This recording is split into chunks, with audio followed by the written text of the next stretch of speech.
Regardez, le plus violent équipe Wana, il y a Léopard, c'est Mutusami. Mais regardez même son attitude. Il est devant les gardiens. Il s'est calmé. Bazalaki na sérénité, objectif Bazalaki qu'on gagne.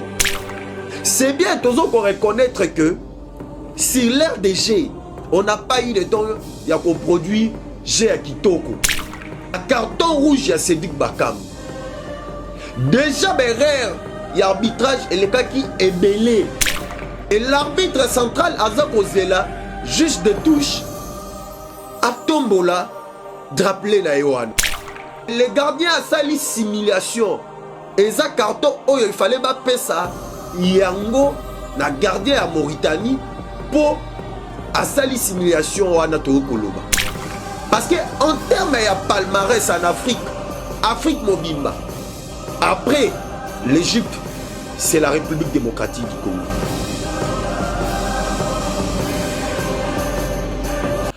Amoureux du sport, bonjour et bienvenue dans notre émission World Sport Exclusive. C'est à partir d'ici que nous allons commencer à décortiquer les actualités sportives qui fait couler beaucoup d'encre et de salive en République démocratique du Congo. C'est une nouvelle émission, il faut s'habituer à ça.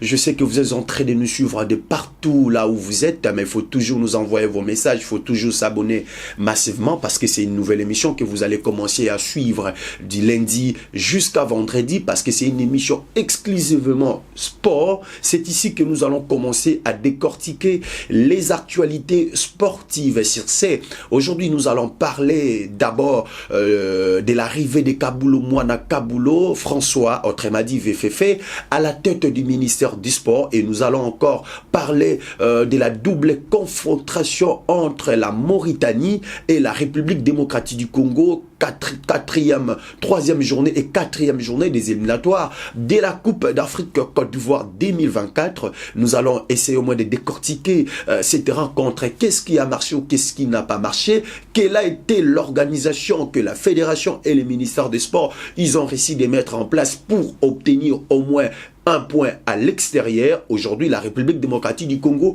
a 4 points en attendant la 5e journée et 6e journée qui vont se démarrer au mois de juin. Sur ce, nous allons commencer à décortiquer les actualités sportives ici. Comme Ezama Solo ya Mdembo, Torolukake, Montona Moto à comprendre parce que Ezalinde Masolo ya Bale, Tofungola, Masolo Nabiso ya Bale ya Mokolo Alelo, Tobani d'abord la première thématique Nabiso Torobeta, Masolo ya Mwana Kabulo, Kabulo François Oyo Aye na tête ya ministère à sport lelo Oyo Aye ko remplacer Serge Konde Chembo Oya Sali 2 ans et quelques mois to yebi sous Serge Konde Chembo tangwazala ki makamine bande koleka na masolo ya Bale et lelo le chef de l'état ayoki kolela baba na mboka ba nommé Kabulo Mwana Kabulo je sais que netolo baboye déjà ba illustration vous avez komona ya photo ya Kabulo to décortiquer pour que vous comprendre otolingi to pesa bino d'abord photo à Mwana Kabulo, Nani Azali Kabulo. Kabulo, c'est un journaliste sportif comme moi et comme les autres.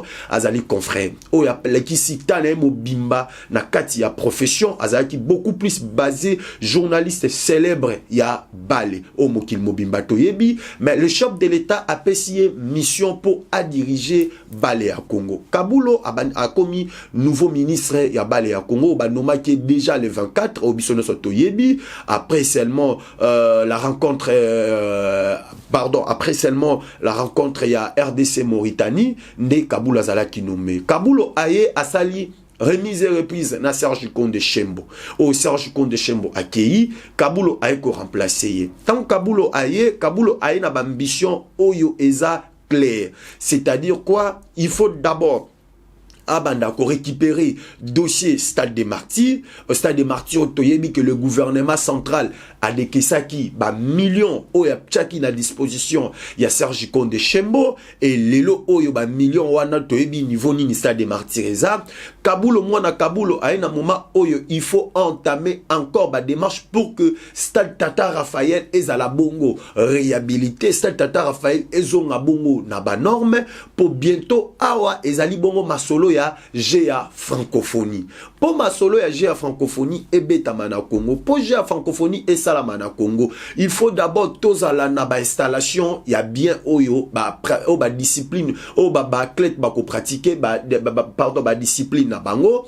Il faut d'abord commencer à réhabiliter plusieurs terrains oyo ko permettre bango ba banda ko sala ba makam na bango normalement parce que il y a peu de temps awa je crois ils ont en mois d'avril ba inspecteur ya GA francophonie ba ko ya po ba ça la inspection ya ba terrain nyonso ils ont na République démocratique du Congo ba terrain e ko accueillir ba athlète wana po ba sala ba makam na bango. Alors vu que Kabulo mwana Kabulo aye na gouvernement o ezali ya ba warrior day il a aussi le vrai warrior. Déjà, Koko Tanaï a pouvoir, il faut qu'on note que Kabulo Mwana Kabulo, il a essayé d'abord d'échanger avec tous les membres du mouvement sportif et les membres du comité olympique congolais. Parce que Kabulo Mwana Kabulo, il est aussi membre du comité olympique, mais il a essayé d'abord d'échanger avec Epoubalou Kakocha une stratégie en place. Deuxièmement, Kabulo Mwana Kabulo a accueilli qu'on visitait les lutteurs.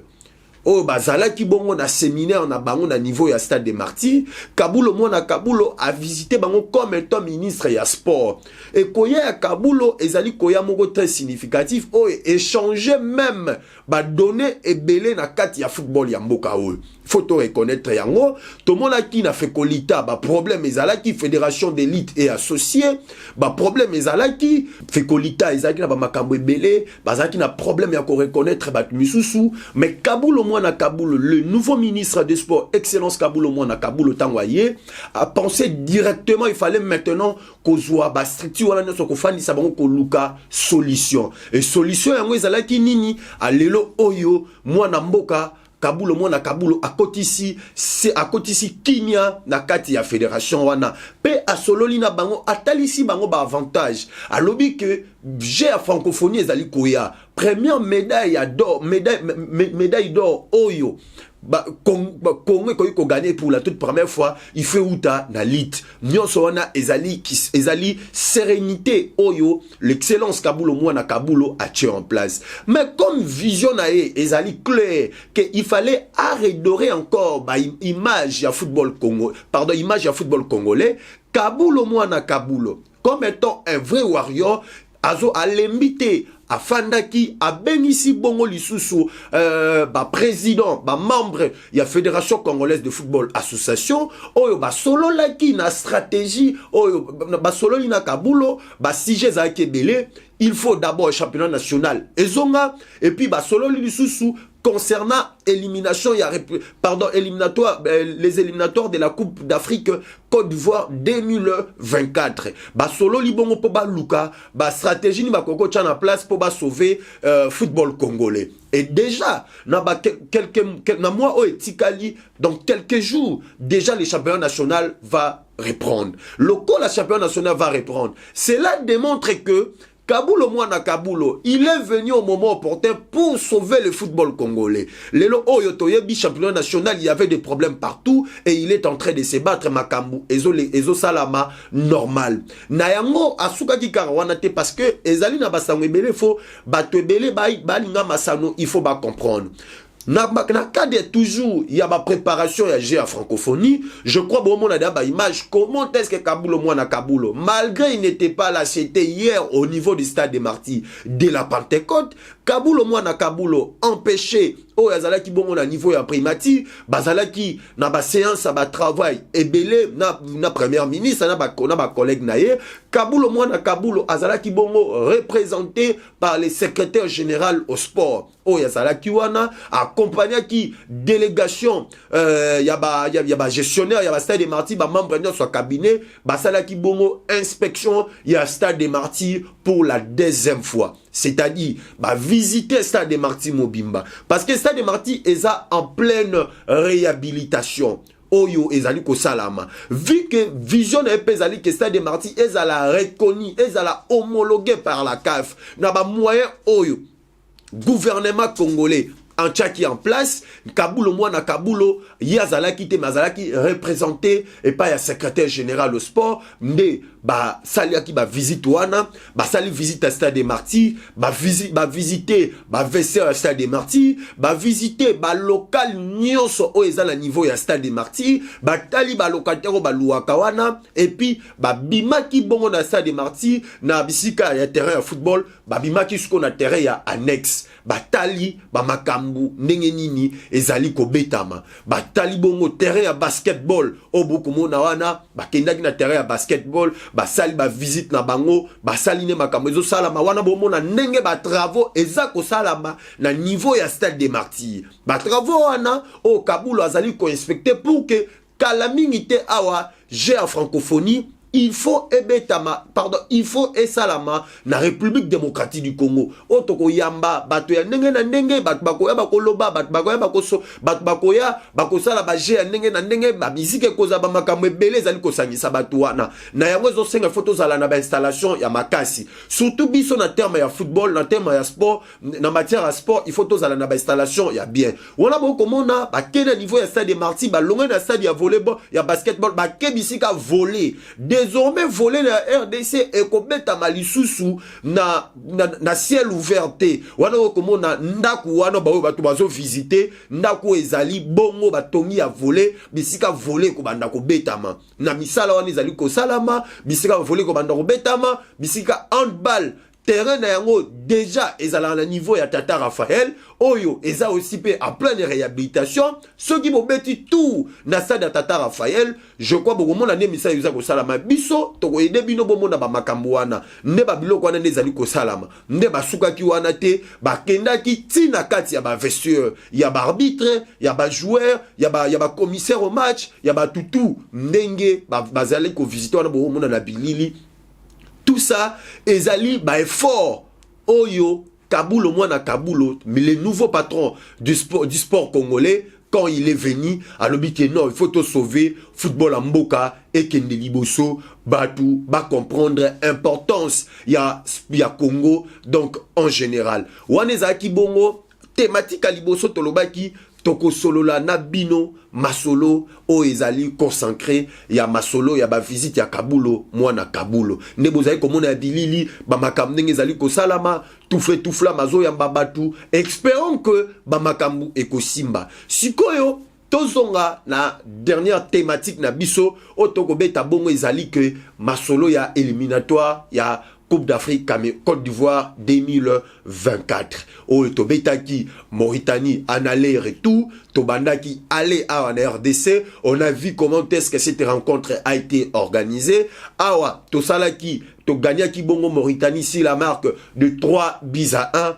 Le premier but a été marqué par Gaël Kakuta. Gaël Kakuta ne mutachaki prébi à Liboso. Tomonaki rencontre Ebane Kobetama, rencontre Betami, et Betami Makasi, peuple congolais nyonso, na Obazalek na niveau ya Lubumbashi, Bayaki Bongo, pour soutenir l'équipe nationale na Bango. Et deuxième but, ezalaki marqué par Cédric Bakambu Bakagol, ou a signé qui retourne à elle à niveau de la sélection nationale. Et troisième but, c'était un joli but. C'était vraiment un bijou marqué par Aktir Maswaku. Né Togania qui bango c'est la marque de 3-1. Mais match retour, Ndebisika, problème ezali, Tungulu, ezali Makasi. C'est-à-dire que Baimboka, Balingi, va comprendre.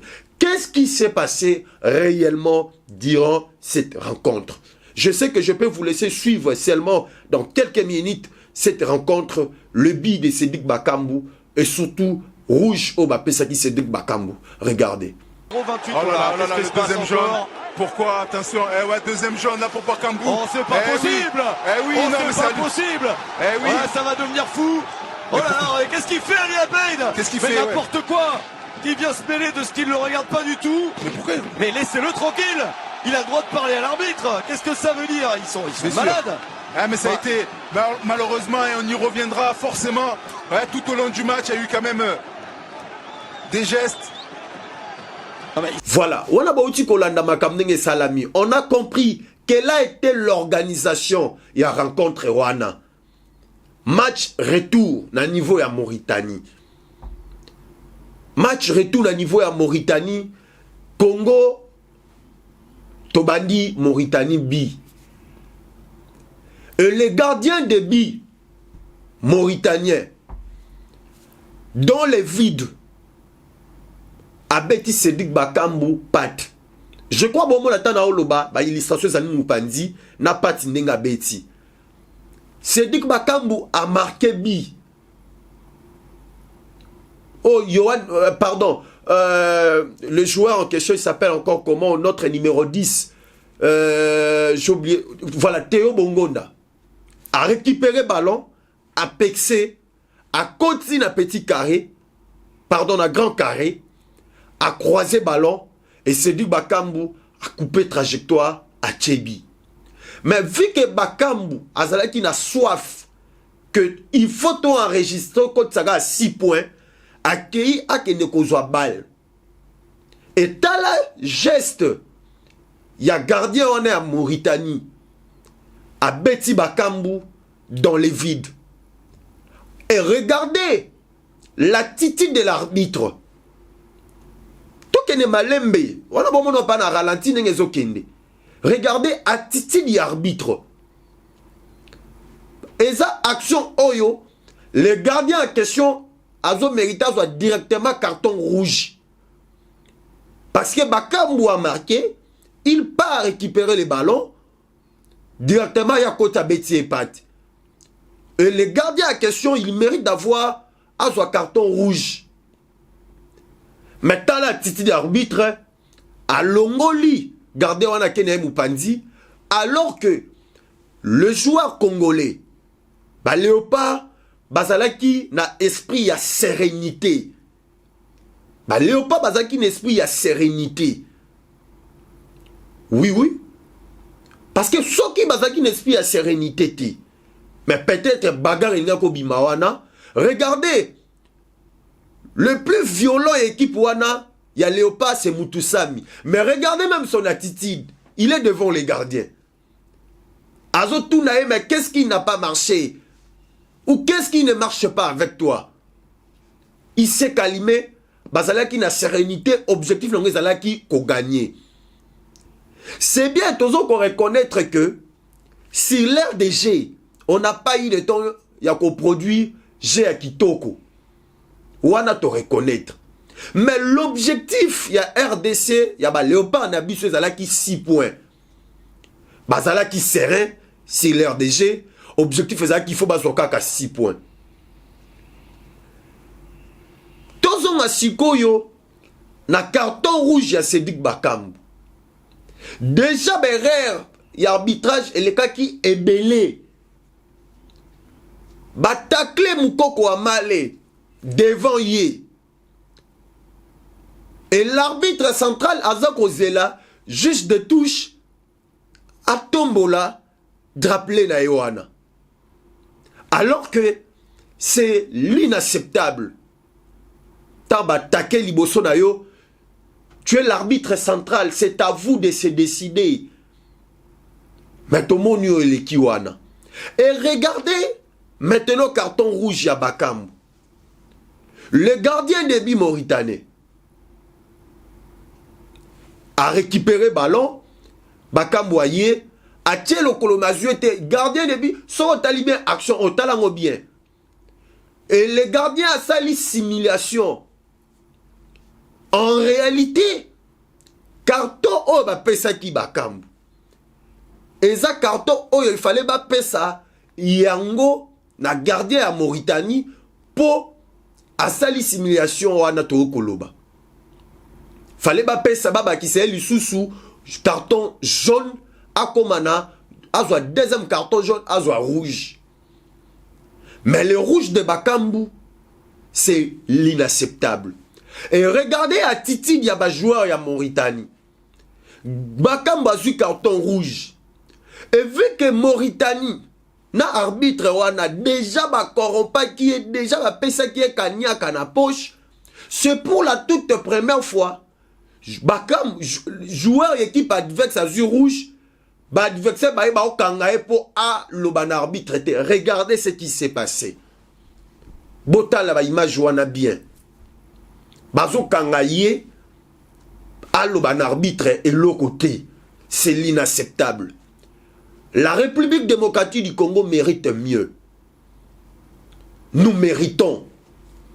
Parce que en termes de palmarès en Afrique, Afrique Mobimba, après l'Égypte, c'est la République démocratique du Congo.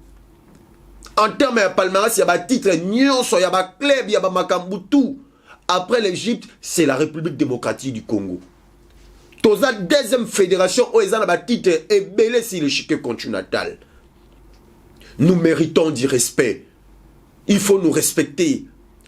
Et regardez ce qui s'est passé. Deuxièmement, dans la geste de Salami, je crois les réalisateurs ont aidé Bisso. Bakamounam te kuta sur carton rouge. Tala attitude ya ba joueur ya Mauritanie bazaki na bande de touche déjà ba continue ba réserve déjà ba continue na terrain. Autant la mort quand on pointé y wana déjà continue na terrain. A violer ba loi ya football. Et déjà dans le stade wana il y avait des jeux de projectiles. Babane da ko bamba ba milangi. Kofinga Nyoso wana kafa lobina mtelo kona moma o. Et la Fédération congolaise de football, locaux les a dirigés par des expérimentés. Ba lobi ba roti kapé li kambangote, ba commis lettre na CAF, ba saisir CAF. D'abord, pour ba dénoncer organisation zaki wana ya mabe, ba dénoncer l'injustice et arbitre wana.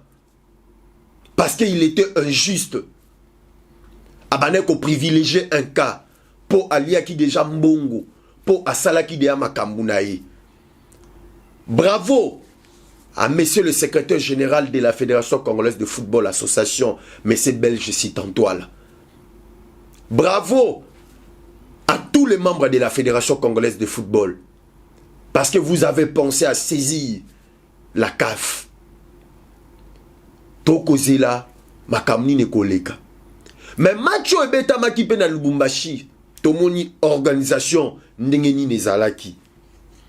Organisation match wana ezalaki bongo chapeauté par lui-même le ministre du sport Serge Konde Chembo, l'ex-ministre Outi Kokende. Mais il était accompagné par des experts, entre autres de Bobo Bondembe, de Frédéric Kitenge. Ndebo moni victoire yaki.